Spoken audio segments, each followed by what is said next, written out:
perubahan di hidupnya, yaitu akhlaknya tambah mulia dan ia selalu menutupi dosa. Nah itu orang tobat. Ini saya sudah tobat, tapi dosa yang lalu selalu.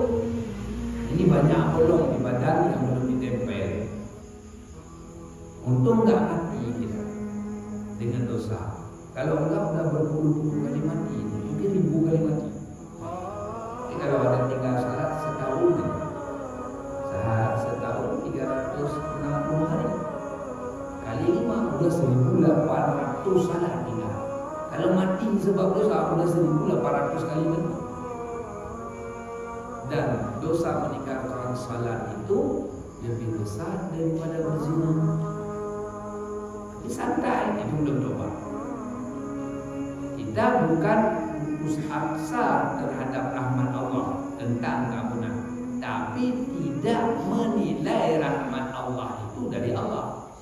Makanya selalu kalau kita habis kuota mau beli dan lihat uang, ini kuota hidup dikasih, kuota bahagia dikasih Allah gratis, tapi kaya bukan Allah kasih selalu.